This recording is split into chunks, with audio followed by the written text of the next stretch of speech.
Hello, welcome to the Gentroducing podcast. I am speaking to Caracara, or Samuel, I guess. Whoever you want to call me. Caracara will do. Caracara is a model, musician, writer, director, and I'm sure like a million other things. Gamer. yeah. First and foremost, an epic memer as well. Epic meme, I've loads of really, really cool ideas. That's made me sound really, really important. But to be honest, I think the only thing I can take from that is maybe musician, maybe writer. I guess gamer as well. Not even hardly that, you know. So loads of little sprinklings of things, but not much. So there you go. Okay. He's here to talk to us about his newest album, There Is a Beautiful Nothing. Say newest because he's already come out with one. Very impressive. 4 years ago now? Yeah, so it's 2017. It was my 20th birthday. There wasn't really a reason for it. I wish there was more of a grounded reason for making an album on your birthday, but I just thought, it'd be a nice deadline, right? And then, turning 20 is Welcome like... to my world. I need a deadline, yeah. So it's kind of like, turning 20 is kind of cool. It's like, I didn't do much for my 18th. I didn't do much for my 19th, and 20 is, double digits, the new adult age. So I thought, I'll release something before I turn 20 or when I turn 20, and that'll be cool.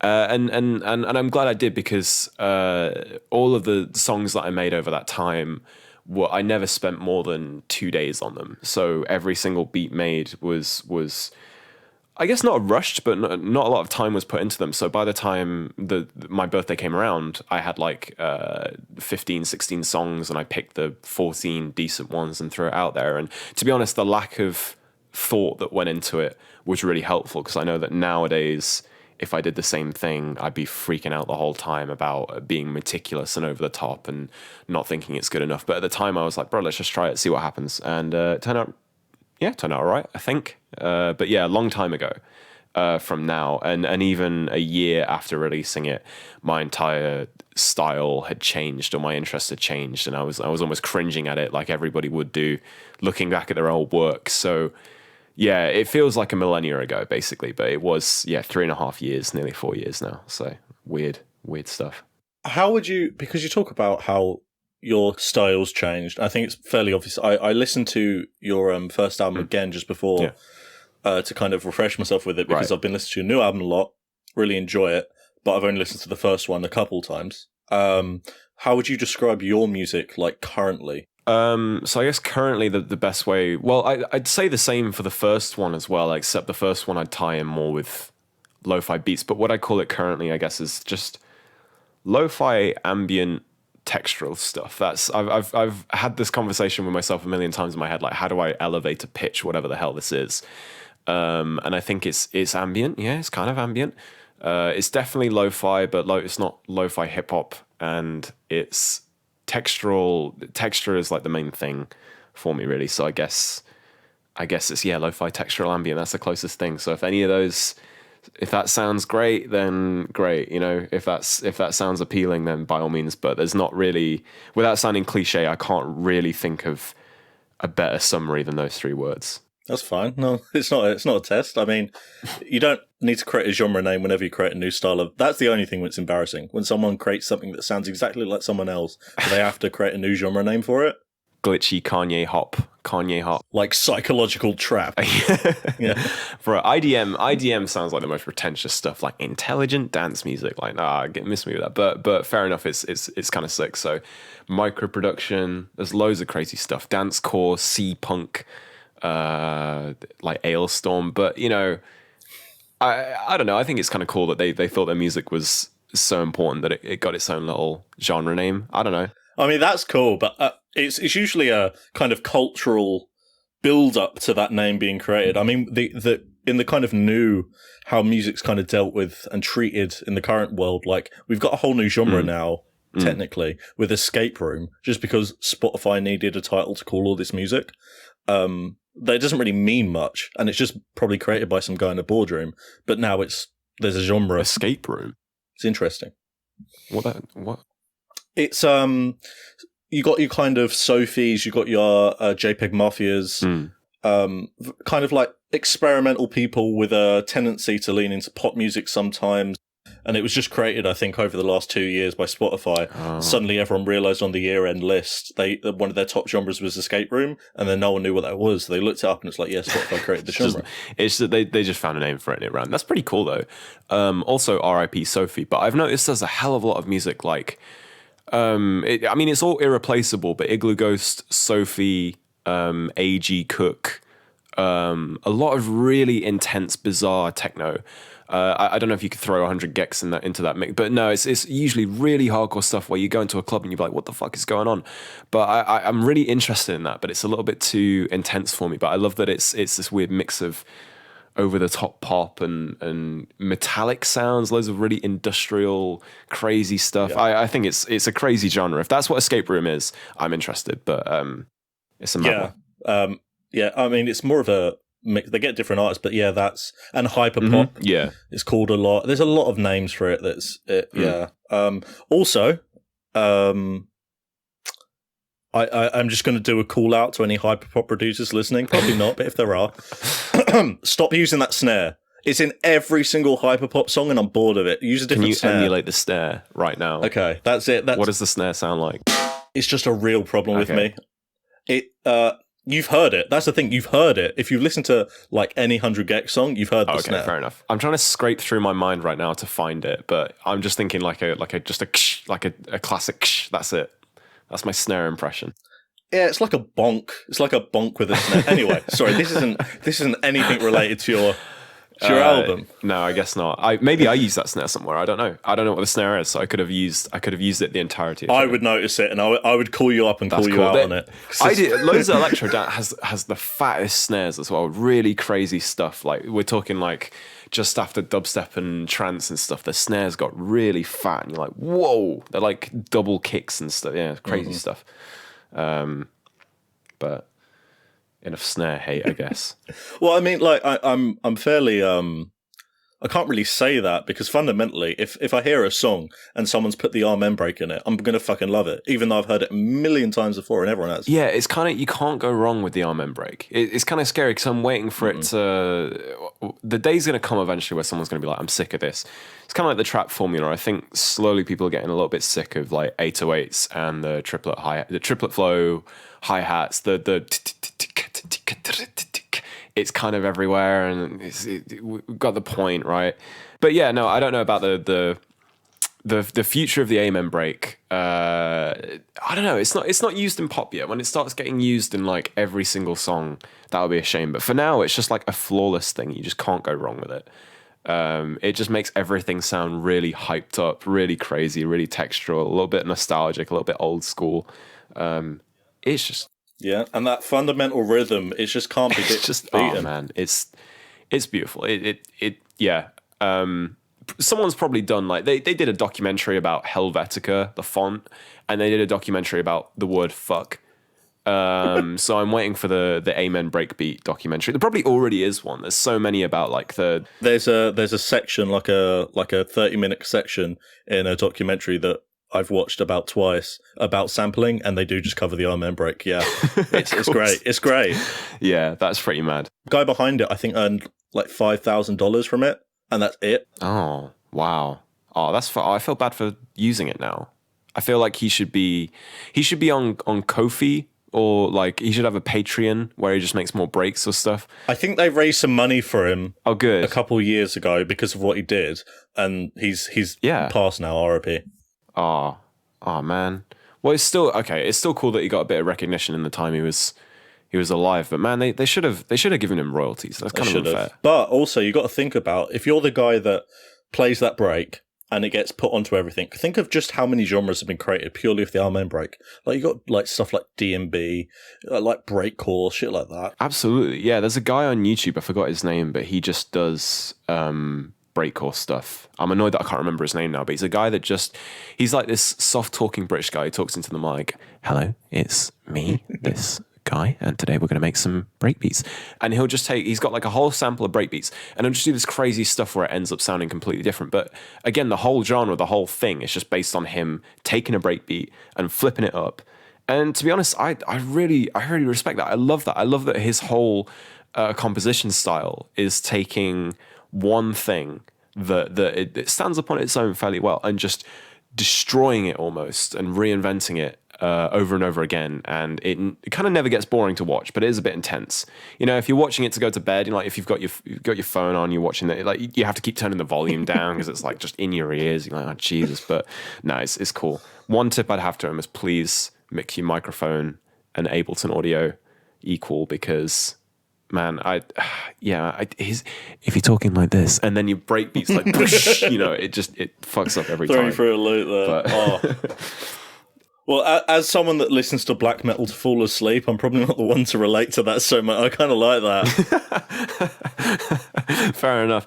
Nothing wrong with a bit of I mean, doom metal and a lot of metal in general has such an atmospheric, like someone recently I know said it had like an operatic vibe, like it's like opera, it's very theatrical, and I was like, that's so true. I love that. A lot of stuff like Black Sabbath's newer stuff, their album 13 is really like, you know, Hark from the Heavens and Candlemas and loads of like doomier stuff has this weird sort of, it's a bit like a story, you know, it's a bit like a bedtime story, but just in hell, you know, I respect that. Bit of stoner metal as well, that's perfect for that. Just get an atmosphere going, and then it's just like slow and very heavy. I'm so out the loop with stoner metal. Like what bands are stoner metal?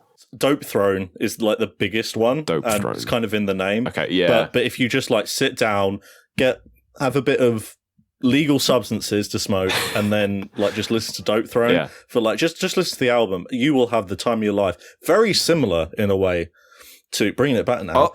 Is he going to segue? Like yours, a lot of the more a lot of the extreme metal genres, right, that are kind of like droney and like kind of take their time with things, but very heavy. Just put you in an atmosphere that can't be achieved by other music that's trying to achieve a specific like catchiness goal or rhythm goal, or you know.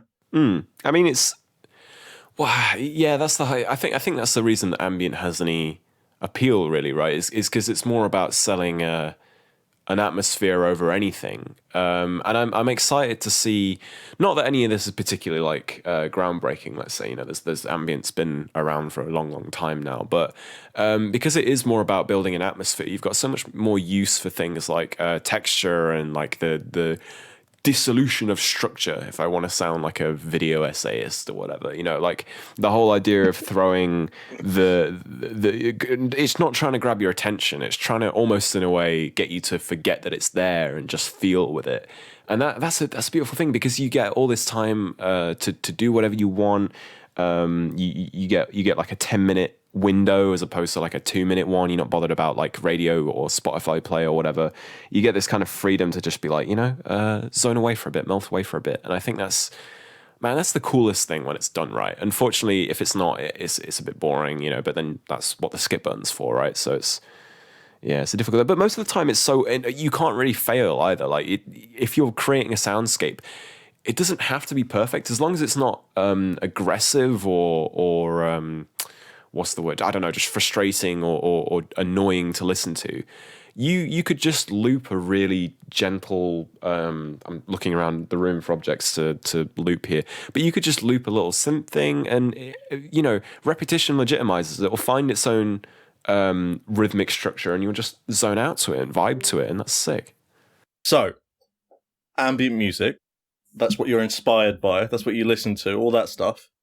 What is your creative process like when you're trying to make an ambient track?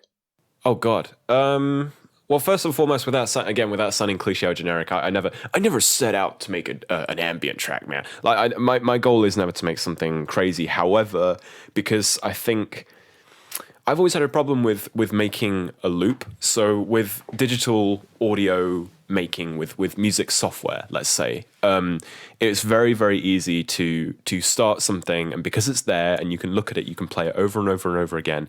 You don't have to record something in one take. So you've got layers, and you can build up layers and layers of stuff.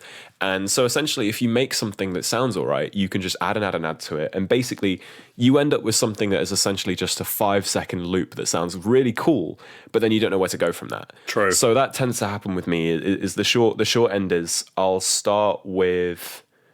always start with an iPhone sample, because I tend to record loads of stuff I find on my iPhone for lo-fi sake, I guess. or with I'm either doodling on the guitar or my bass, and I'll start with that. I rarely start with anything else than some kind of melodic loop. And then it's like, well, this is kind of cool. I don't know why it's cool. I don't know why it's working. But then there's things to push out what that does. I tend to play around with effects and stretch out the track. I always think that slowing stuff down makes it sound better. That's kind of an unofficial rule in the music world. Slow something down and it sounds better. 100 gecs obviously going for the absolute opposite route. But, the whole slow reverb thing, I think essentially the first step is the texture, to put it briefly. The first step is the texture. And then from then it's finding an appeal and wanting to listen to that. Is can I listen to this over and over again? And when you are in music software as well, you tend to listen to the same thing over and over again. So you kind of have no choice. Like if the loop isn't working, quite quickly, and you can move on from that. But yeah, I'll start with a very simple audio thing, and then I'll layer it up, and what I like to do is fill the space. So if you start with something that's kind of a mid-range thing, maybe you want to add low-end stuff like bass or like a synthesizer or something to just fatten it up. And then you think, well, where can this go from here? And then usually I'll copy that loop over to another part of the song and add some drums to it and see if drums work. But a lot of the time recently, I've been going off the use of percussion, simply because I tend to use percussion a bit too much as a crutch, right? Like you think everything's fine and like a loop's all good, and then you're like, oh, what's missing? Oh, add a beat to it. Whoa, suddenly everyone's vibing. It doesn't really work like that, and I don't really think it's a very. I don't think I've ever been that good with drums. Like I feel like again, it just forces me to want to use the same loop, and that's a bad mindset to have if you just want to use the same thing over and over again. Even though ambient music can benefit from repetition. It's just nice to try something else. So yeah, what is my creative pro? I guess so. Yeah, I'll start with a loop of anything I found. Usually that's an audio recording from my iPhone or something from a guitar or whatever. I'll play around with it. I'll add other instruments, and then I'll start adding electronic things like synthesizers in the software or drums in the software, and slowly I'll find something. And then when basically I heard some advice from the musical genius Jacob Collier, who to this day, obviously I'm his number one fan, whatever. He said something about essentially in the first hour of making a beat, you just get all of your ideas out onto the track and then you tidy up after that. And that's literally what I try and do, where I'll just go kind of a little bit crazy with a concept and then go, okay, this is a bit suffocating, this is a bit overwhelming, right? So what can be taken away and what can be added later as well? Because if it's cool here, yeah, you could experience it all at once, right? You could have a 10-second track where everything's going crazy and popping off, but why don't you take that and put that over there? And the most difficult part is finding a journey. That doesn't happen until like I've been making the song for like at least a month, right? Or something stupid like that. And a lot of the first album I made 3 years ago or whatever, a lot of that, because again, it was made in a day, I'd just be like, well, here's my cool loop. I'm going to add a beat to it now. Then I'm going to take the beat out and then I'm going to bring the beat back and I'm going to put another cool thing at the end of the track on, because it's like the payoff. There was a guy I heard when I was 16 called XXYYXX. I don't know I'd shout if he's still producing, I guess. And he had these really clean lo-fi things where he'd have like a really stretched out Beyonce sample and he'd add like a simple 808 pattern, so very basic hip hop drums to it without anything. And then he'd do this thing where everything would come in and there'd be like it'd almost be like a weird drop in a way, like a drop in dubstep or whatever, but not as intense, of course. And it was almost like a reward for listening to the whole track. Not that it was a pain to endure, but it was like a cool, like, oh, it's going here now kind of thing.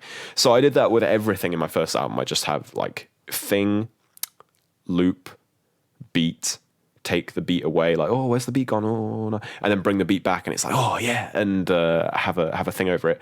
But with more recent music, I can't work like that, man. Like I think it's too copy and paste. I don't really enjoy that. So now it's like some of the songs on my album on There Is a Beautiful Nothing took like 2 years to make, because I kept thinking like, I don't know what to do with this, and I come back to it later and change it and come back to it later, and it was like, well, there's no rush, so why try and make it in a day? You know, why put all your money on the table within 24 hours?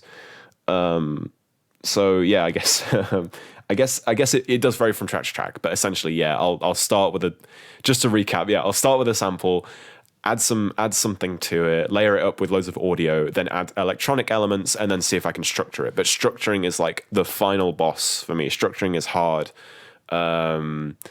Everything else is not so hard. But making a song, like turning a little 5-second thing into a 3-minute thing, man, that's difficult. I'm still learning how to do that in a way that sort of works. So, but again, it's always a challenge and it's always fun. And the very fact that I've been able to do that in the first place, you know, make anything whatsoever instead of just trying to be a perfectionist and never finish something, is really neat. And it means that the stuff that I do like, I'm like, hooray, that was cool. And if I don't like it, it's like, well, what would I do in the future to change it? So yeah, that's it really. That's the long ass answer to call back to something you said earlier about percussion. Funnily enough, probably I keep swapping between a couple, but my favorite track on the album is probably Truly Alone. Oh wow. And that's actually a rare track on the album that does have fairly obvious percussive elements in it. A kind of more, not a specific beat, but it definitely uses bits of like, very,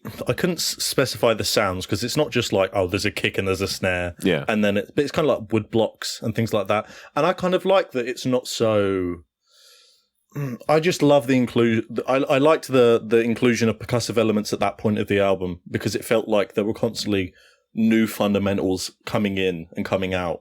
I mean, first off, thank you, man. That's really. I'm glad that you kind of took that from it. And actually, yeah. So, Truly Alone and the track either before or after it. I can't remember how I structured it. You will. I'm forgetting my own track names now. I've got it. This is why I've got it on Spotify so I can pull it up to remember. You won't always be around. Yeah, thank you for remembering the thing that I fucking named. Jesus. So You Won't Always Be Around and Truly Alone were sort of brother sister tracks in a way. Like I developed them around the same time. They're the oldest tracks on the album. That and The View from My Room are the oldest of the 11. With those being 3 years old, 2-3 years old each.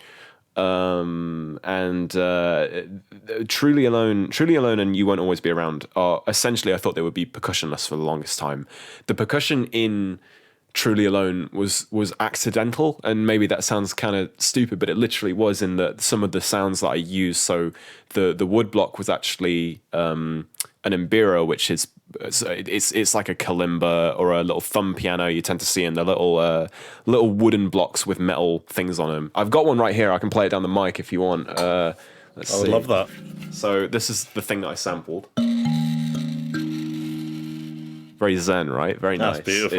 It's really nice. So I used that for a lot of the music and resampled it. But essentially, if you pitch it down, you get a bit more of a hit. It sounds a bit more like a percussive, like hitting a bell or something. Because if you hit something like a bell, obviously it's not a drum, but there is an element of attack to it, which is sort of like, there's a bit of a hit to it. And if you can use that rhythmically, it almost emulates percussion. And I mean, there's a little beat going on in it, but it's one thing where I was like, I wanted to pick it up. I wanted to have more percussion within it when I was making it. And then when I finished it, I was like, nah, maybe not. It seems a little bit more down tempo, and I don't want something that's all the time going to go crazy. So, well, the track itself, at least to me, it does feel like every percussive element is only there to complement the track rather than to be the fundamental like focus it's giving the core to the track. Whereas in most music, you would have the drums as maybe the section you start with or the thing that people will be drawn to the most. Whereas in this, it kind of feels like it's building to a bigger whole with the entire atmosphere around the track. I suppose it depends. I mean, the emphasis on percussion sort of depends on the where you want to go with the track and what the genre of the track is. I mean, for me, I never want the beat to be the center thing because I think that's sort of what works in dubstep or lo-fi hip-hop or EDM or anything like that. And I don't want that kind of thing. I think percussion to me is very energetic, and stripping it back is important, because the thing is it is very energetic. Like, I'm about to sort of contradict myself, because on the one hand, percussion can be very lively and energetic, but on the other hand, a rhythmic quality to anything can be quite hypnotic, quite trancy. And obviously my goal is not to sort of have you there like, whoa, but to have minimal percussion kind of just drives the track along. It gives you a metronome to work with. It gives you a sense of timing. It gives you a sense of pacing. And the drum, like anything, the drums in a band or drums in a track should be respected as their own thing and treated as their own important thing. So if I were to put like a sort of generic 808 thing on there, it would completely recontextualize the track. So really, yeah, I mean, I wish I could say that I had this plan to do this, and this with it, but I ended up just thinking like, well, no, I want less drums in it. And the drums were like a resampled, I have a thing in my house and not in my family home that's like a wind catcher, and it hits these little wooden blocks, and every time it does it goes and I sort of sampled that, and that's the snare for it, and I just thought that sounded cool. That was literally it. I wish there was more of a thesis behind it, a theory. The application of percussion is mainly what I can do. I mean, the sonics behind it is a whole other thing, or the reason I want it there, I have no clue. It just feels nice. But the application of it and choosing to withdraw or do more, I guess, is completely intentional. So that's cool. I'm glad that I've got control over one thing. But yeah, I don't know. With Truly Alone, it was just one of those things where I wanted more breathing room. And then You Won't Always Be Around doesn't have any percussion. Unless I've accidentally put something in there as well and I've completely forgotten about it. Yeah, you missed the drum fill halfway through. Damn it, yeah. I got Phil Collins in and everything for that. It's really annoying. I paid him so much money and I can't even remember what he did. God's sake. Jesus. No, but again, like it's sort of a nice challenge as well to strip back percussion, because one thing is it's kind of an ambient trope to be percussionless, because it's a bit of a journey and stuff, and that's really cool, because the alternative is drums for me in sort of more ambient music reminds me of lo-fi hip-hop or some kind of like ambient trap or anything like that. And taking a drum beat away, again having percussion as a crutch, if you take that away, it really forces you to be like, well, where's this track going? Why is it existing? Is it just there to be like, oh, vibe, or is it there to try and say something? And that I didn't want the element of kept time, if that makes sense, in You Won't Always Be Around, and I didn't want so much of an element of time in Truly Alone. God, I'm forgetting my own track titles, but there you go. It's fine. All right. Okay. Well, this is incredible. I'm getting actually like just deconstructed things. So that's incredible. But moving on from that, or perhaps even not, I wanted to know personally, because as a musician, I already know what I like, but is there any like, what was the track that you feel like was the hardest to make? Oh man. So I guess the quickest answer, without thinking about it too much, because I think that's probably the best way to consider this, was Post Nausea. Post Nausea is something that I tried to push a lot as well, and showed people for feedback and things like that. It's not actually it's not the most listened to track on the album. Like, I realize people enjoy the track Destroyer a lot more, but I always thought Post Nausea, the third track on the album, would be sort of the one that people would be interested in, because essentially, I'm very much used to making a loop and then doing this and doing that, and just chilling out. But Post Nausea, I didn't want it to stay in the same place for too long. I spent ages on the little piano loop that goes on most of the way through the track. I made the percussion in that in a different way than usual. I mean, obviously, with the beauty of Ableton Live as a music software, you get lots of different ways to make what you want to make. And the usual way I make it was sort of the most easy way, is like you get a noise you want and you can put it on you can put it in an instrument, so to speak, and then play that instrument, so to speak. And that's not what I did for the percussion. I kind of like hand drew it in, if that makes sense. It's so that took ages because I was like, oh, does that sound okay? Does that sound okay? You know, I was layering percussion for that. The synth. Bass synth was a little Korg Volca thing that I've got, and I hardly ever use synthesizers that are real. You know, I hardly ever use like actual real synthesizers as opposed to just software synthesizers. So using that was a little bit odd and abnormal. And then, yeah, structurally, it was the biggest challenge. Like, Post Nausea has sort of the most changing structure throughout it. You know, it starts off, it builds up, it has a little drop with guitars where everything else drops out, and then there's these guitars that I've run through tape, and then everything comes back, and like I've got my vocals in it, and I can't sing very well, so that was like a pain to like line those up, and I think I auto-tuned them. Big secret out, oh no, I auto-tuned, you know, and then slowly took everything away and had these weird little clucky things. Essentially, it was absolutely the most difficult track that I've been happy with, because I've spent lots of time and made difficult tracks before, or tracks I've spent a lot of energy on, but unfortunately I would get too much into the idea that because it is difficult it must therefore be good, and that's never really the case. So this is the only track that I've spent a lot of effort on and feel like I'm happy with the result. And a lot of that was structural things, like not just wanting to make sure it sounded like one loop, to give it a journey, so to speak, to give it an energy. That took ages, man. That was that was really long. And there were a lot of times as well where essentially I would have deleted the track. If this was a couple of years ago, I would have just given up. Maybe not deleted it, but not used it. I would have been like, okay, this isn't going anywhere, and it took me a long time. I would say Destroyer as well, actually. I spent a lot of the time... maybe Destroyer is the most difficult one. I guess just to summarize quickly, Destroyer was in purgatory, in development hell, so to speak, for months and months and months. I just couldn't figure out what I wanted from it and where to take it. And I had this really nice opening that I enjoyed and then didn't know what to do with it. And it took me a session with Header or Lion and Peace on the earlier Gentroducing, the first Gentroducing podcast. It took me a session with it, just plug, yeah, straight up.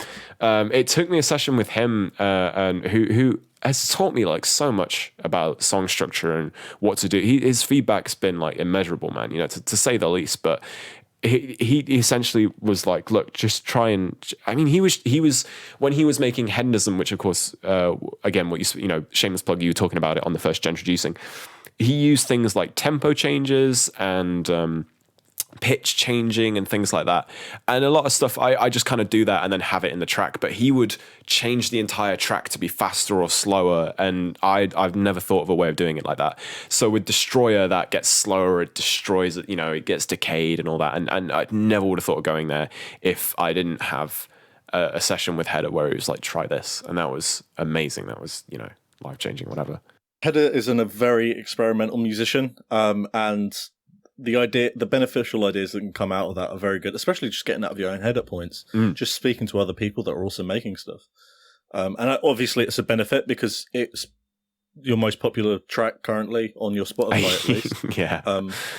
I actually wanted to ask you, why do you think that is? Why do you think that this seems to be the track that people are really like connecting to? I don't know. I tend to I do think in a weird way that titles probably have something to do with the reason people click on certain songs over others, because I wouldn't trust anyone's interest. If it's the most listened track, then it means that people didn't listen to the album chronologically, they just decided to see it and click on it.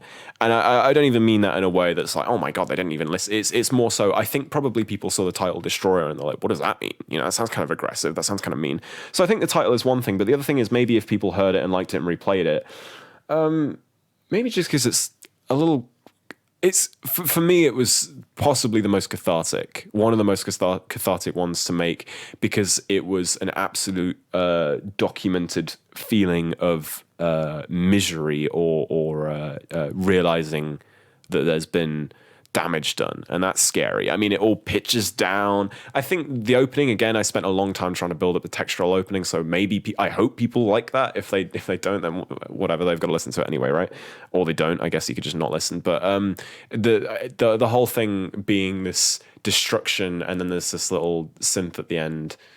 I don't know. Maybe it's that. It's hard to. I find it really difficult to talk about my own music in a good light, I guess. So it's kind of hard to analyze. I can tell, but that's fine. that's very normal. The main reason that I like that track is it feels like a nice mix between the kind of nostalgic ambient music that I listen to a lot, and one of my favorite bands, Godspeed You Black Emperor, kind of the very post-rocky.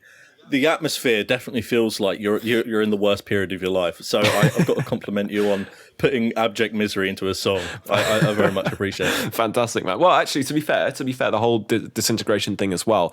Didn't realize this till a little bit too late, but The Caretaker is everywhere at the end of time. An album, a 6-hour long album series documenting dementia. I heard that earlier last year, and that shook me up, man. That really scared me, and I admire it without a doubt. Like, it's really up there as far as you could consider music to be an art, a piece of art, really. It's more than just an emotional journey, but like as a representation of something. If you go to art in a museum, you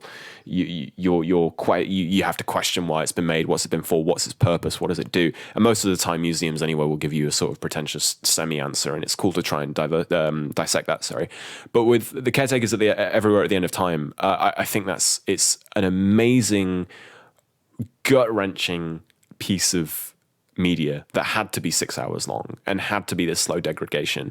But essentially what went into that was again a track decaying, something destroying, something going downhill. And so I took a lot of inspiration from that. Basically, that's the short end. Like pitching it down and stuff, and just slowly having it clatter apart is devastating to hear, and everywhere at the end of time. And that whole idea of the illusion shattering. That was a big thing that I was like, I wonder if I can do this, and I hadn't done it yet, so I tried it, and I don't know. I hope the result is somewhat representing of. God, I don't even know the right word, but I hope it's somewhat akin to everywhere at the end of time. I hope so. Anyway, that would be. I think it is. Oh, thank you. Speaking of The Caretaker, because we spoke about him before. Yeah. When we last met up, and I wanted to ask you some other influences or just things that you like to listen to in the kind of sphere of ambient music. So as far as like ambient stuff goes overall, I'm actually not that weathered in the genre. I mean, it's only recently that you and Hedda talked to me through William Basinski and the disintegration loops or disintegration tape, whatever. That stuff's really cool. There's a guy on YouTube called Heinbach who makes all this crazy experimental stuff, which is really cool, and that's very inspiring. There's a guy who, I think I found him because I was a really big fan of the game Hotline Miami 2, and he did the opening, like the title screen track for it, a guy called The Green Kingdom, who made these really ethereal loops to kind of go through, and that was beautiful. But otherwise, a lot of my musical inspiration, the stuff that's blown me out the water, is stuff that I don't know how they've ever done it. And this is where I come into every conversation I've ever had about music with people, because I'm going to mention the three guys that I never shut up about, and that would be Baths, the LA artist Baths, who is sort of like a textural. I think hyperpop's the wrong word, but very sort of maximalist, beautiful musician. And another guy from LA, Shlomo, his album Bad Vibes, man, it changed everything. I mean, this was around the stage that I was listening to XXYYXX, as we mentioned earlier, with the sort of chill out style to it and stuff. And this guy made similar stuff. He used a lot of slide guitar and lo-fi things. But what's important as well is that he used stuff that made me feel like I had like when you have an insect fly past your ear and you're like, ugh, you kind of shiver, or something with like ASMR gone wrong or whatever. He'd have all these things like eggs and teeth, and well, probably not teeth, a bit intense to somehow sample teeth, but he had all these horrible sounding samples that he used and made a track called Teeth, and I found that on YouTube and got interested in it.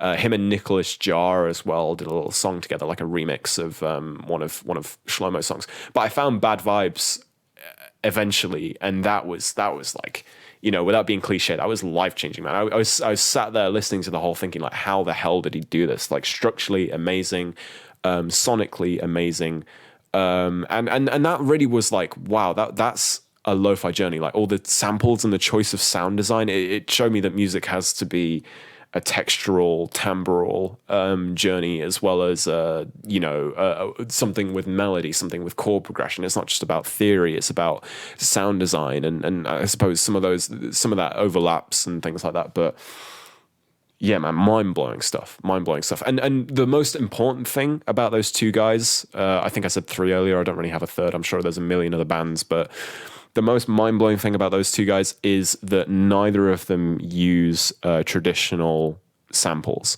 So with a lot of music, with hip hop mainly and things like that, if you're an electronic musician, most of the time people tend to sample things. We were talking about the Amen break earlier, which of course is someone else's drumming, someone else's music that's been repurposed, and you can take something out of that.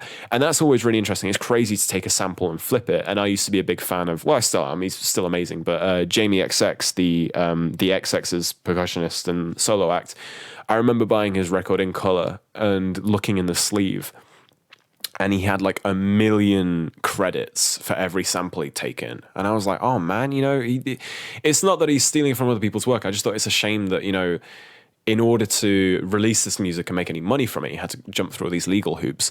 And also, you know, once he had the audio file as well, he didn't make it, so he was chopping up someone else's audio file. And there's by any means, there's no problem with that. I think it's something that I used to be very stingy on. I don't really care about it anymore. But I think it's really cool to find music like Shlomo's and Baths's, oh god, plurals, man. It's amazing to hear that stuff, because they've made this entire sonic world themselves. They've had no input from the outside world. Maybe they've had a friend play violin, or like they've sampled a very obscure thing that maybe no one will ever find. But it's crazy to me, because it means that they focus so much more about track structure. I'd hope so anyway. I mean, this is probably me projecting on what they did, but the fact that they didn't use a single external sample, and therefore could call everything their own, and everything was their own journey, and everything was their own compositional process, that was mind-blowing to me. Baths has another, he works under another artist name as well, called Geotic, which I think is worth mentioning, because you did ask ambient music, and as far as ambient music goes, he has some really, really nice stuff. So Geotic, Shlomo, Basinski is obviously kind of taken for you know, that's a given, right? The Green Kingdom, I believe his name is. And then, yeah, occasionally I'll find other things, but it's always like random tracks that come up on Discover Weeklies on Spotify and things like that. So, I guess those three guys, they'll do. Geotic, Shlomo, the Green Kingdom. There you go. On the note of the music you are inspired by and listen to, I've actually got I've got our first listener question, specifically. Did you for say you. Listener question? Yeah. You got a listener question? Okay, that's cool. How do you feel about the Minecraft soundtrack? It's amazing, mate. It's amazing. I was very devastated to hear recently I don't want to cancel her in public. I don't want to publicly cancel my own girlfriend, but she doesn't like the Minecraft music. And that sort of breaks my heart. I'm not going to lie. The Minecraft music is wonderful. It's C418 is an incredible ambient artist. Yeah. And literally, I think one of the most popular ambient artists that's come out in the last 10 years. He must be. He's had no choice. But of course, it's such a perfect application. It's use of space. It's reflecting the game so well. It's so simple. I mean, you can listen to the Minecraft soundtrack on your own, and I'm sure people can find it on their own and get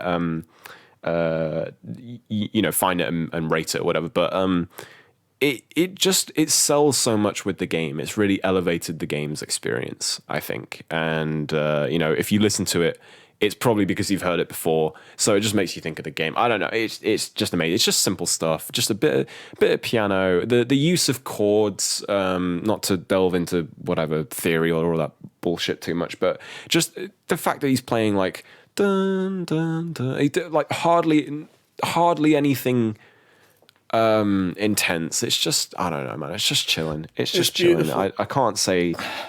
It's just beautiful. It is beautiful, and I don't know. The short answer is man. I love the Minecraft soundtrack. A lot of game soundtracks can be really nice. I was recently shown the ICO soundtrack, ICO, from the guys that made Last Guardian. Yes. I need to listen to it more, but it's a mad one. Hotline Miami was where I got all my fuel for electro 80s style, VHS style, the Drive movie soundtrack when I was 15 was amazing. Now, so I mean, it's still a slaps. Just the movie, I don't think probably will hold up if I watch it again. I'm a little bit scared to ever watch Drive again. But yeah, game soundtrack. People are sleeping on game soundtracks, man. Like, people. There's so much beautiful stuff that comes to life. Midna's Lullaby or Midna's Lament. I think it's Midna's Lament from Legend of Zelda: Twilight Princess. Beautiful piano work. House of Woodcock from Phantom Thread, the movie. Amazing. What else have we got? You Were Never Really Here. Johnny Greenwood's score for You Were Never Really Here makes an amazing movie 100 times better. So it started in Minecraft. We ended up with Johnny Greenwood, but there you go. That's my answer. That is fine. Well, it works quite well because as a director, writer, all these things, musician, I would imagine that at some point, if you created a piece of film, you would like to use your own music in there because it could be quite a compliment. Is that something you've ever thought about? Yeah, and throughout all of my time at university, I was hoping to somehow get some music in a film or two that we did, but it's kind of hard. The problem is it's kind of hard to get music in there. Like you have to want music before you've even properly written the script, which is mad. Directing overall, I don't know if I'm going to direct anything soon, but if I wrote something, I'm constantly thinking music is a direct inspiration to everything. 2 scripts I've written have been based on songs I've listened to, and if I ever do get another story idea, it tends to be from listening to one specific song. I mean, The King of Carrot Flowers Part 1 from Neutral Milk Hotels in the Aeroplane Over the Sea, which of course, very default. Oh yes, I listen to music opinion. I have been on 4chan, yes. I've been on the music board. I have taste. Yeah, Fantano. What? But mate, it's a perfect album. You can't even front. It's great. It's great. And the King of Carrot Flowers, the lyrics are so obscure to it. The sound is so obscure to it that makes me want to write. That puts images in my head. And it's been a direct inspiration to be like, I hope I can one day make music that puts images in people's heads, and that's sort of where that's come from. But essentially, a lot of all the quote unquote interests and hobbies I've had, I can't really say directing too much because I've never had the full opportunity. But with things like writing and sound design and animation and all the stupid stuff I've dabbled in over the years, it's mainly because it's like I sort of want to I almost want to be like, look, I made this and no one else helped. I don't want to be in a position where I make something and I'm like, I can't do it because I need this type of person. I need someone that can operate this. I want to know something from inside and out. And I think what's Steven Spielberg, everyone knows Steven Spielberg, he used to shoot his movies. He used to hold the camera before he would direct them. And I think that's pretty cool because a lot of obviously as a director, you tend not to actually operate the camera. You tend not to plan the shots too much or do the sound too much. And with film, because it's such a team effort, it's like a lot of stuff can get overlooked, and nothing is sadder than seeing a film that could have been great if people cared about the sound design or the music or the acting, or people like to copy things they've seen, really, and that can be amazing, but if you ignore everything that made that great, it's a shame. So my whole pursuit of anything, I guess, has been down to like wanting to make sure I can pull all of the strings one day and get it all right. So essentially, I've constantly been like, I hope I can score this with my own music. But man, that would be so much work. That would be a ridiculous amount of work, but it'd be kind of cool. It would, but creating incredibly personal forms of art that Yeah. that you get to decide everything Yeah. does tend to create some of the best stuff, even if it does take a ridiculous amount of time, especially with how much is involved with making a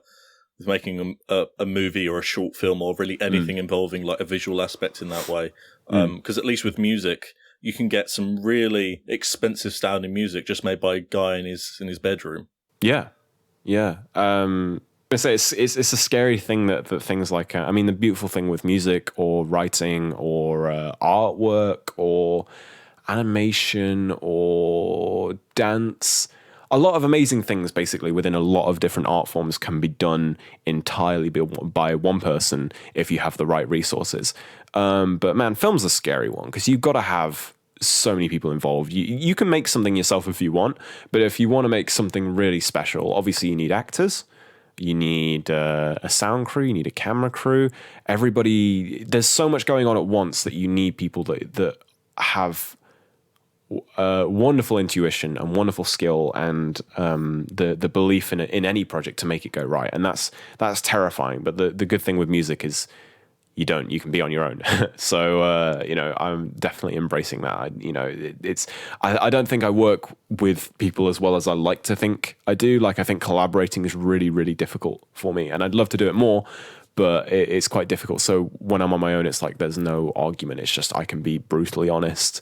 I can strip something away and I can make something that feels like me. And obviously so can anybody else that does that. It's just hats off to anybody. Shout out to Jack in Birmingham. If he's listened to this, how you doing, Jack? Because he's gone through a couple bands and he's settled on a punk duo. He's got an EP coming out this month. God Shame the Queen. I'm just going to plug Jack's music now. Sorry, but It'll be in the description. Cool. Hopefully it's out soon. But essentially, he was on about how, when you make something as part of a band, you have to take a lot of sacrifices and you're on other people's time and you've got to make sure you found a date when everybody's free, and you have to record you got to record in a studio and make sure everything's right, and hopefully the engineer knows what they're doing. And honestly, man, 100 props to him for pulling off anything he can pull off, really, because if it involves other people, it's scary. But also, he's a writer, he's a book writer, so he's got time to do things on his own. And again, I think everybody needs a hobby like that. I think everybody needs an aspiration to do something creative that you can do on your own, because it teaches you so much about yourself and your craft. Very true. I completely agree with that 1,000,000%. I think everyone's got creativity inside them, and a lot of people, before they start doing like a project or trying to figure out if they like to make music or writing or anything like that, a lot of people feel like, hey, I'm just not wired that way, I can't create something. Look, if you go out and you try things, I'm sure you'll find out that maybe you're not like the best person in the world starting out, but you're probably going to have a hell of a time and you're going to learn so much. And having said that as well, another thing is if you don't start out and if you do start out and you're not the best at it, I think it's pretty easy now. You see people like Billie Eilish who are like, she was 15 when she got famous. Or we were just talking about Tommy Innit, the YouTuber. He's like 16, Minecraft famous. It's so easy to find fame now, and it's mad. But it also means that, like, if you do something and it doesn't work out, you're like, oh man, I must suck at this. And it's totally not true. Like, you have to be really shit at something before you start getting good at it. Like, you have to go through that stage. I don't really think natural talent exists. I suppose it exists in some ways. That, like, I had a very good conversation with my own mum about this, because I think she believes natural talent exists and I don't.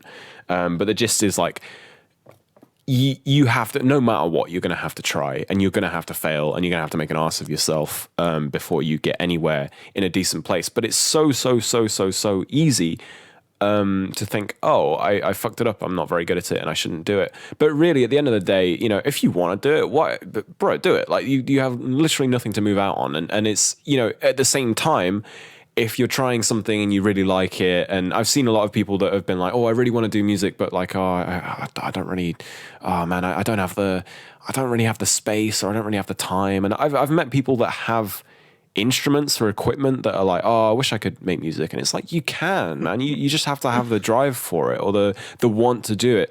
And that makes me think, well, if you make excuses for something, question if you really, do you really want to do it?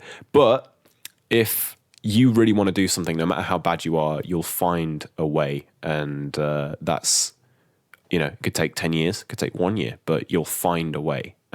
Just True. know that you want Very to do true. it, and that's it. So. Okay, so we have another listener question, and this one's from Hedda, creator of Sumire. And it is, how did you create the titles for your songs? So yeah, the track names, they were all last minute, and so was the album art. Like, everything beyond the music itself was all last minute, and that was a terrible idea. Like, definitely don't do that if you're making tracks.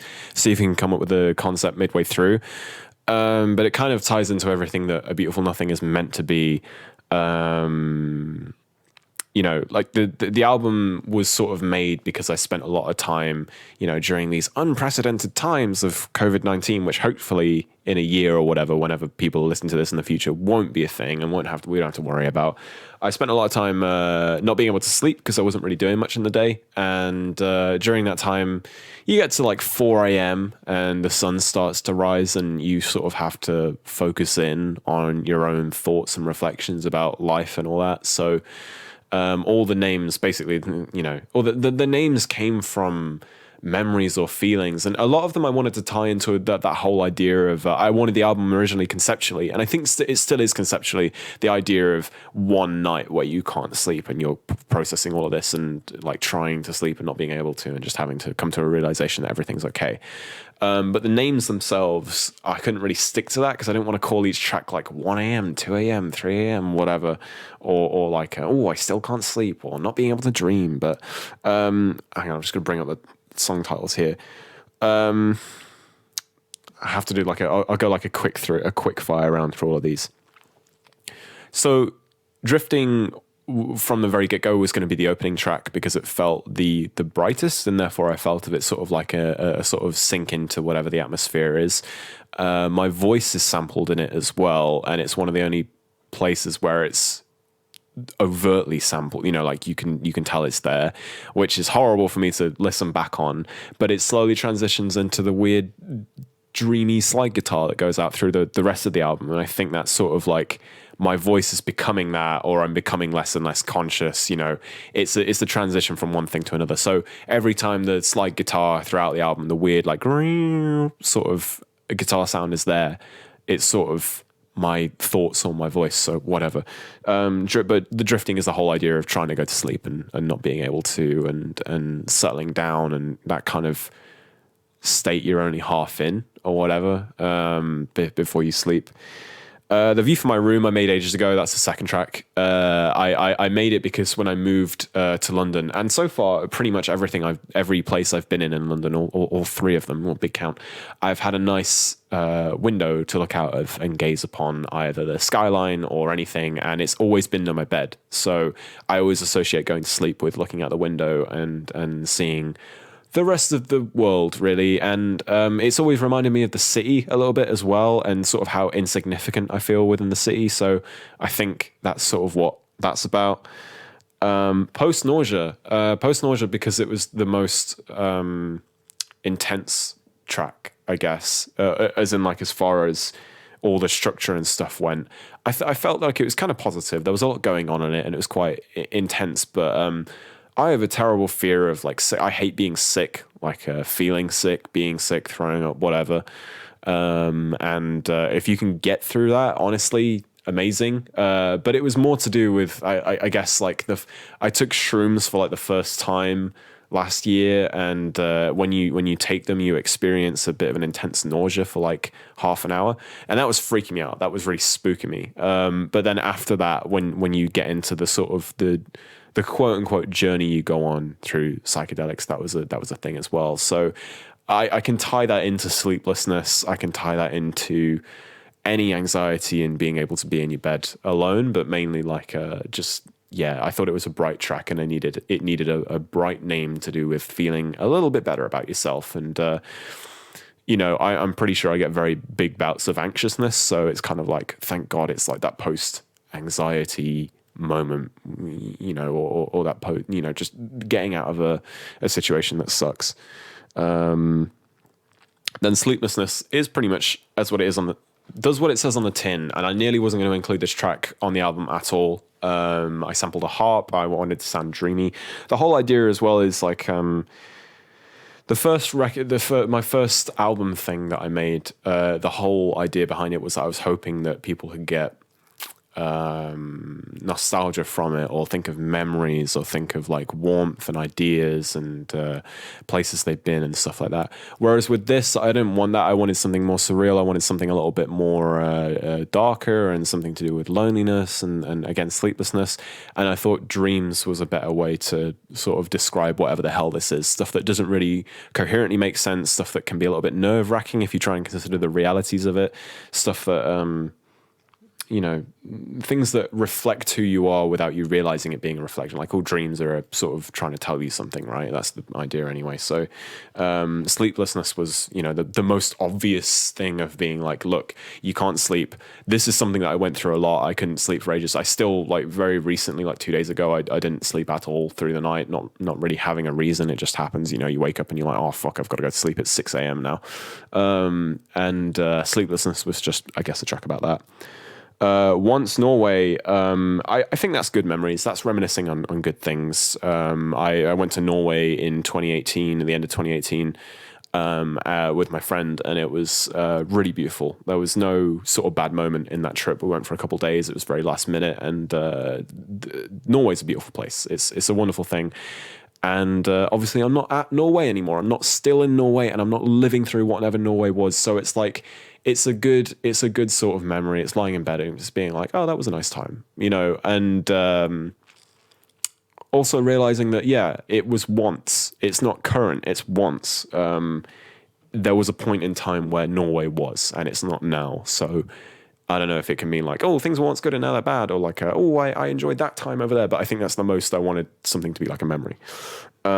Destroyer is, it was originally going to be called Gare du Nord for a long time, which is the station in Paris you get off at if you go on the Eurostar. Because I made the first iterations of this beat in Paris when I did my first ever modeling job, and I was shitting it. And I was like, well, this is a cool memory. I'll turn it into a song. And then I couldn't figure out where I wanted to go, and I didn't really have that much of a memory-based thing on the tiny amount of modeling I've done in the world anyway. You know, I didn't dream to do it. I didn't set out to do it. I didn't aspire to do it. It was a really cool moment, but it didn't have much to it anyway. So I was like, where can it go? And essentially Destroyer turned into something which felt absolutely crushing. And it's that idea that maybe you've realized that you've not been a good person to somebody, or you've ruined something, or someone's ruined something for you. I think it's just generally the idea of something being lost, or knowing that you've done damage, or knowing that damage has been done, or anything falling apart really, and having to sit and think about that and process that. And it sucks. It's a horrible kind of thing to process anything that you've done wrong. And I've had that from relationships, friendships, whatever. And Destroy is just suddenly, I guess, the veil being lifted. And if the more of the tracks were a little bit more positive, Destroy is just remembering like, well, you can't sleep, so time to think of all the horrible things you've done forcefully. So that's where shit starts to fall apart.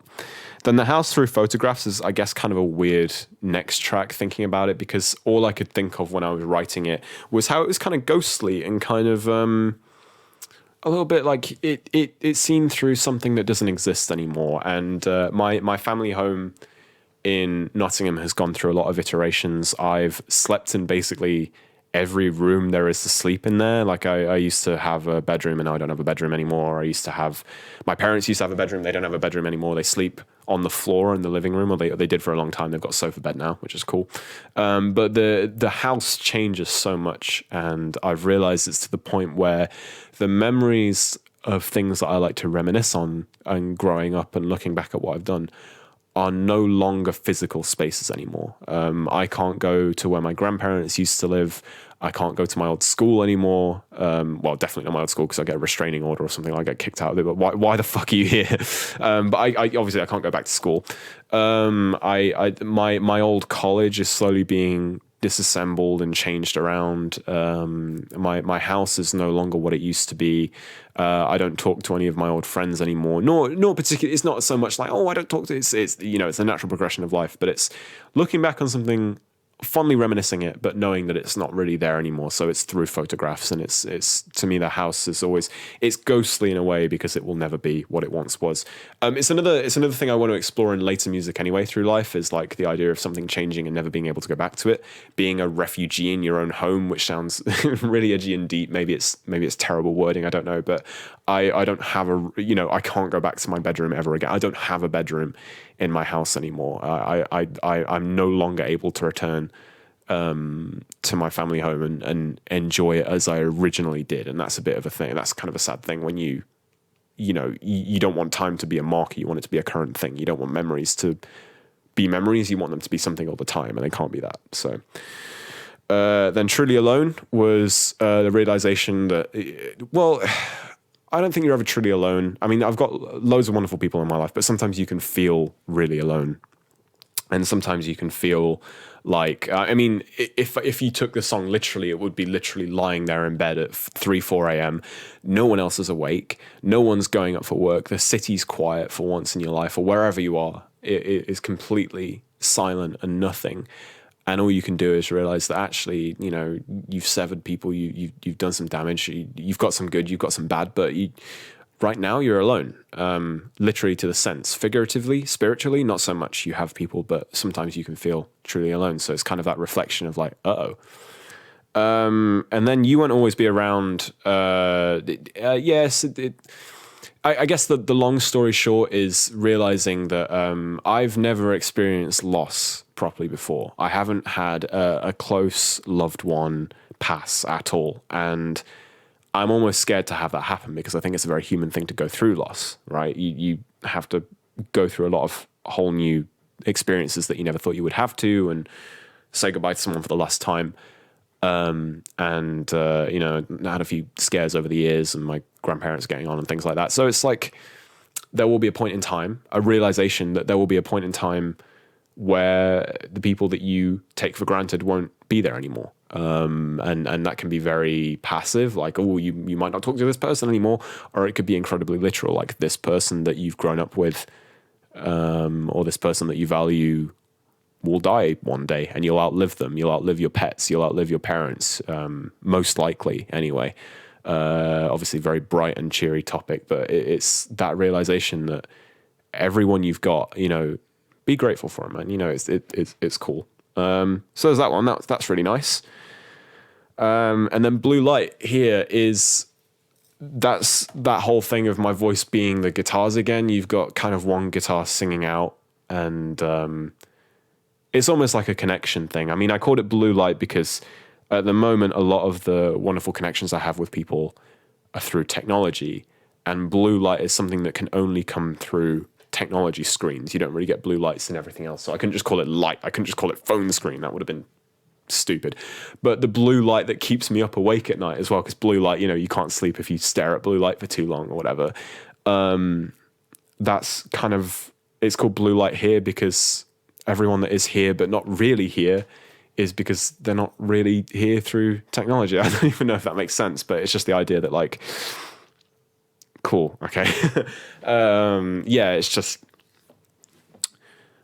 people are here, where and I'm grateful for it's a song being grateful for the people I've got, being able to reach out and being able to talk to people, even if that's over the phone, even if that's through, anything digital, if that's a chat, if that's whatever. So yeah, it's a thing to that, and it's realizing, hey, thank God I've still got people. I don't want to take them for granted anymore. And There Is a Beautiful Nothing is, I guess, a sort of okay conclusion to all of it. In that you're like, well, okay, the life's not amazing right now, but there's some positives. And the whole album idea, and obviously ending it with the whole thing is like, oh, the name of the album is the same name as the last track or whatever. I've always wanted to call it There Is a Beautiful Nothing. Well, for at least a year now, I've wanted to call it There Is a Beautiful Nothing, because during that time of reflection or whatever, during that time of having no one to talk to, or being quiet, or feeling lonely, or this or that, whatever you want to call it, that's when you're faced with nothing, and you get a lot of time to think, and you get a lot of time to be, and you get a lot of time to be by yourself. And I think people forget that it's very easy to have something in front of your face all the time, or something to do, but there is a beautiful nothing in that there is a beauty in accepting the space around you and accepting the nothingness around you and having that time to think and reflect. Nothingness is not something to be feared. It's something that you can embrace if you wish to. So yeah, and then I guess it's kind of the morning. So that's all the track names. That's the entire album's meaning back to finish. If I may. Yeah. I know you have a... If you have a... I know you have a... As we all do. A thing that you're worried about how people perceive you of like being too fake deep or whatever. Absolutely. But I think you going through this... genuinely, the way you're describing these tracks was very beautiful. And I very much appreciate a way to view the album in the sense of how the creator felt about it does give me all these different ways that I know when I go back and listen to the album again and again, I'm going to be thinking about not only how it's directly making me feel, what environments it's putting me into, but also these other respects of how it can be viewed. I think that's beautiful. Thank you, man. I really appreciate that. And in a way, I also I want every track and idea to stand out beyond an explanation.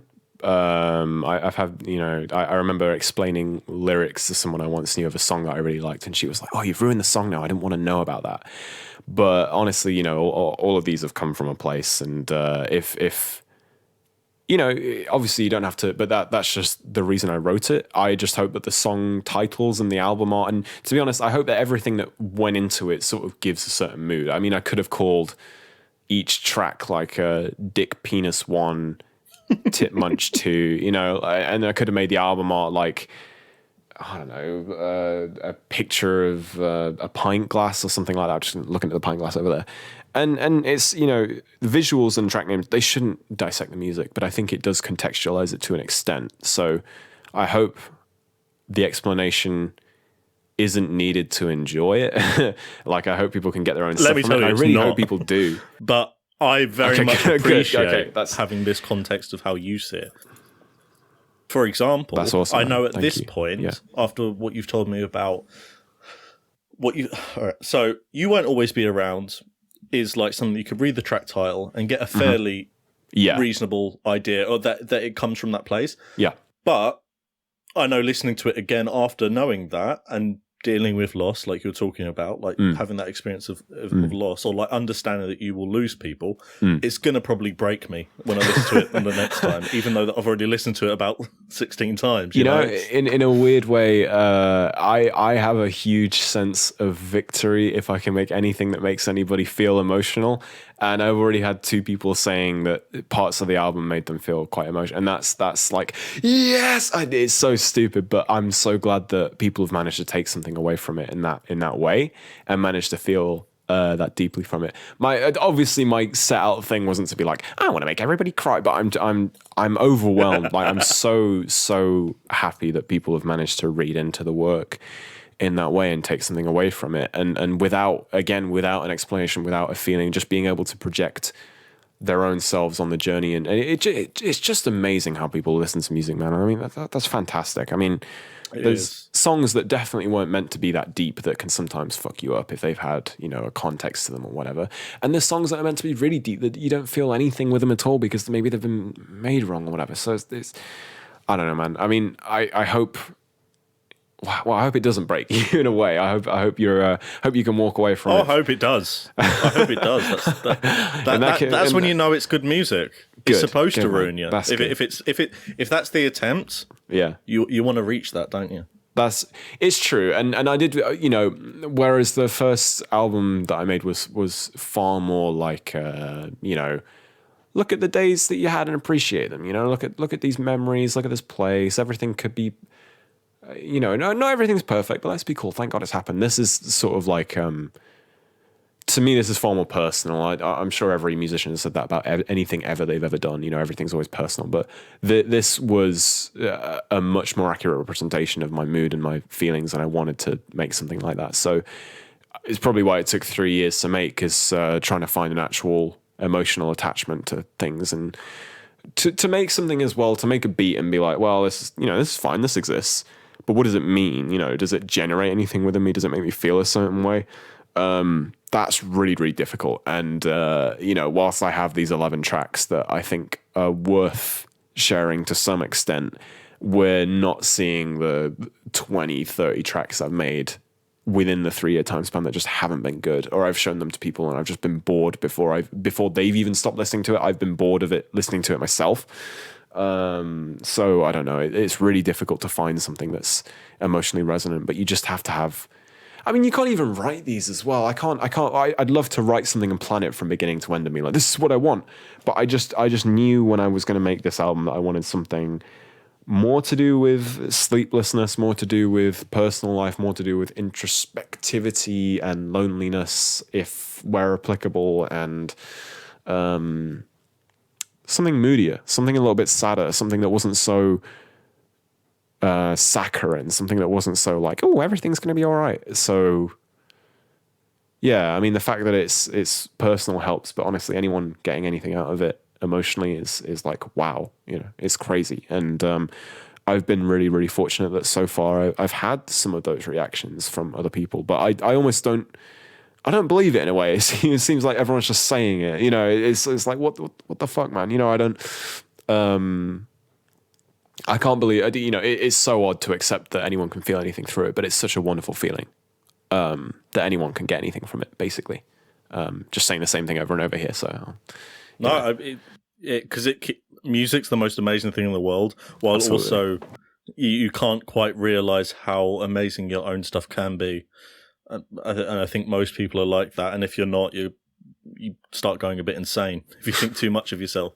If you could get what you can get from your music that you can get from like other people's music, like let's say tomorrow you woke up and you thought of you got the same emotional power out of your music that you did out of like the Caretakers albums. Yeah, no one would be able to tell you shit. Your ego would be in the fucking moon. It's true. Yeah, and then everything you did after would either be something that you think, oh, I've got to make something better than that, or you'd have to be like, I've already done it. I've made perfect music, whatever. So you need. I think you need the room to be like, I don't understand. I don't know how I feel about this. I've constantly been putting myself down musically, and it's only recently that I found any sort of self-worth to want to share it. But at the same time, like, I'm really glad that I've been such a harsh critic. I'm really glad that I've been a bit of a Gordon Ramsay with music, really, because some of the best teachers I've had, whether that's in school or college or university, like are the honest ones. I like it when people let you know if something's shit, and I'd prefer that. I'd prefer someone didn't sugarcoat something.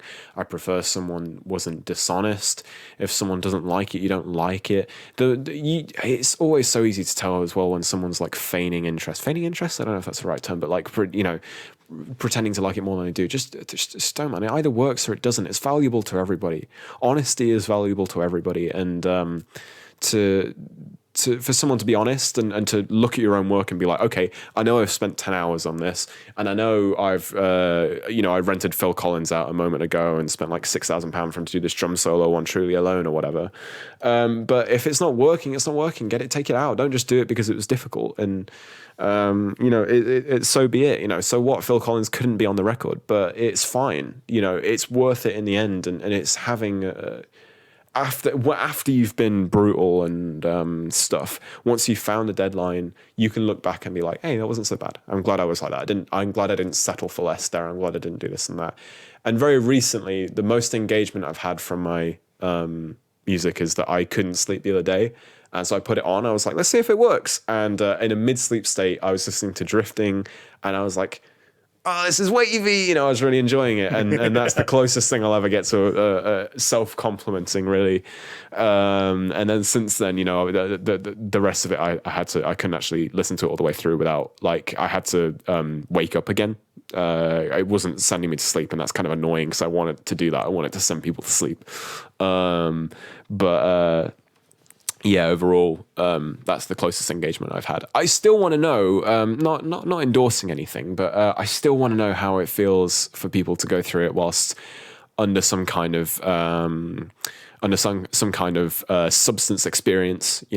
Psychedelics, weed, shrooms, whatever, anything, anytime, any emotionally opening experience. I want to know what people think of it. I want to know if it helps. I want to know if it sucks. I want to know if it's boring. So yeah, anyone listening to this that's wants to try that, please. I don't know, mate. I want to hear. I want to hear what it's like. We're not endorsing drugs, but no, do not drugs at all, and listen to his album. Just, you know, maybe I don't know. Maybe you get high off eating chocolate. Some people do. There was a Vice thing about it once. And if you have the right chocolate, apparently, you get a bit of a rush from it. I don't know. Just but also if you have experienced loss recently, or if you haven't before, like I never have in a way that's as poignant as I think most close loved ones would be. Or if you've gone through a breakup, or if you can't sleep, or if, I want to hear, I'd love to hear people's opinions. I don't want to hear, well, I do want to hear, but I'm not going to demand anyone. I just love to hear anybody's opinion on how this made them feel after going through something horrible. And if it made you feel really bad or worse, sorry, that's all I'm going to say. Sorry. If it made you feel nothing at all, also, sorry, because that just means the music's shit, and I didn't mean to do that, sorry. But I want to know how people engage with this into different levels. So, yeah, that'd be cool. But, yeah.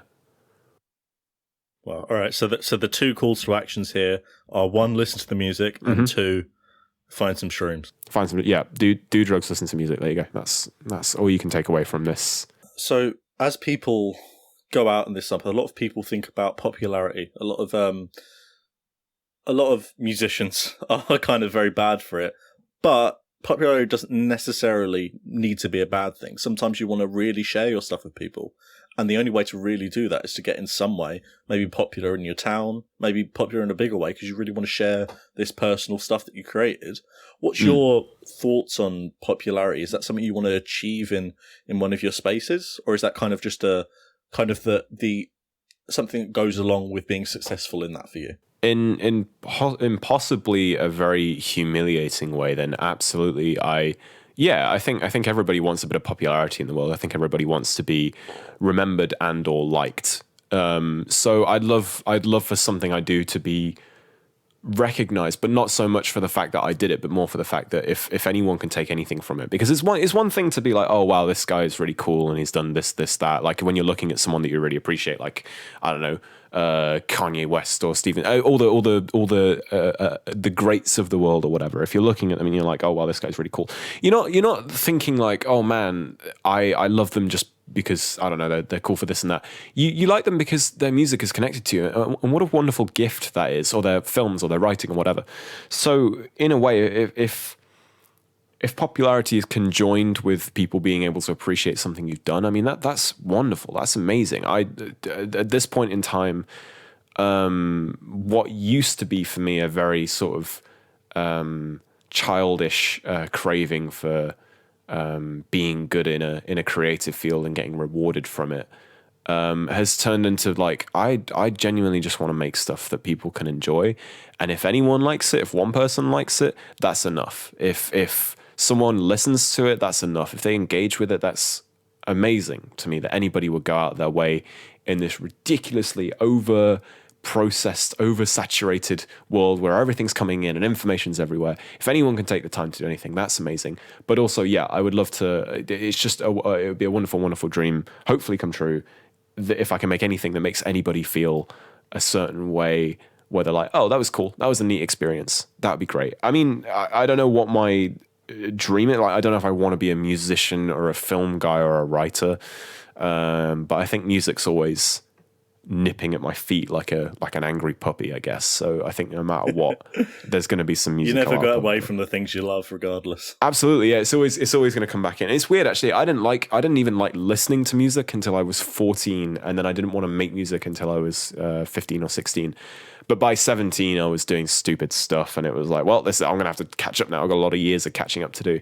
But I guess overall, the biggest kind of thing about popularity in general isn't so much, I guess it's not so much it would be great, obviously, to have some kind of to earn a living or to be able to communicate to the largest number of people possible in the time that I'm alive. But honestly, the bigger thing is, and this is another thing that I spoke about with header/line and piece, and I guess quite a few people in general. I think we've probably talked about it in the past. It's just the idea that once you make something in the world, once you make something that you've enjoyed making, whether that's a product or a piece of art, or well, I hope it's a piece of art over a product, but if it's a product, it exists. It exists forever, and you can't really delete things off the internet these days. Like it just doesn't really happen. Everything's floating in cyberspace forever. So the very fact that already in my life I've made 2 albums of questionable quality is immense. It makes. Oh, thank you. But that to me is so warming, just because, again, at least one person on the planet, you saying that means that I've done my job in one way as someone wanting to make and share something. I've somehow succeeded to at least one person, and that's crazy and surreal, and I feel incredibly lucky to have that, no matter how, I'm sure, music industry wise, that's trivially small. Man, I don't give a fuck about that. I'm just, again, anybody that can enjoy it, that's crazy to me. And it will exist forever. And maybe people will find, potentially people will find it after I've been dead for 100 years. And that's mental. I don't know why they would. I don't know what they go digging up or what, or if they'd even appeal for it. But the very fact that it's now out there permanently, either on Bandcamp or on Spotify, as long as I'm paying for the DistroKid license, right? That is crazy. It's been done. It's good. I've made these things. These files exist. They're no longer just an idea in my head. And that's another thing, actually. A real quick segue. If you're worried about trying, if you're a perfectionist, or if you want to perfect the perfect thing, and you spend a lot of time trying to make something, it's always going to be an idea, right? It's never going to be complete. And you have to know when to draw the line. So with that, it's like, I'm so glad that I've settled and just called something done and appealed to a deadline with my music, because otherwise it wouldn't exist. If there wasn't a deadline, I'd still be tweaking it now instead of recording this with you and having this great conversation. Like, I'd still be on Ableton, like, how can I make this the most perfect thing ever? And that's the thing, is if you don't call it quits one day, all of these things will be perfect in your head, but I'd rather have something okay that exists than a perfect nothing, right? Like, it's just it's bullshit, man. Because everybody's got a project, everyone's got a screenplay they want to write, everybody's got like a movie they want to make, and of course, under certain circumstances, you've got to, obviously, it's got to be under the right circumstances. But just as long as you get it done, please get it done, because otherwise it's going to be an idea for never, or an idea forever and a product for never. I guess that's my cool kid way of summarizing it. But no, it's literally that. It's the I'm glad that I've been able to let go with all of this stuff, because linking it back to popularity or anything, no matter how well that's received, no matter how well any of this stuff goes down, or whatever I'm quote unquote popular for in life, if at all, if ever, I'm just glad that I've got something permanent and out there. And that to me is more important, essentially. And again, if anyone can engage with that, cool, awesome, job done. I can die happy. But again, loads more life left, I hope, as long as I don't get hit by a bus tomorrow. I've got a lot more time to do whatever I want, so that'll be cool. But yeah.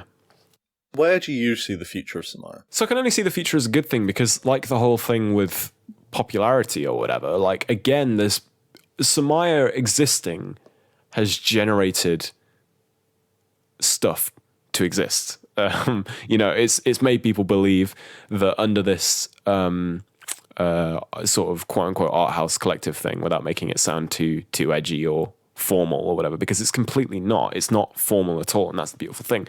It's if it's inspiring people and helping people out, then it's already done a lot. I don't know where the future of it is, but I think it can only get better. The more people that are interested in wanting a community of people that believe in each other and help create each other and help promote each other's stuff, that can only it can only go uphill.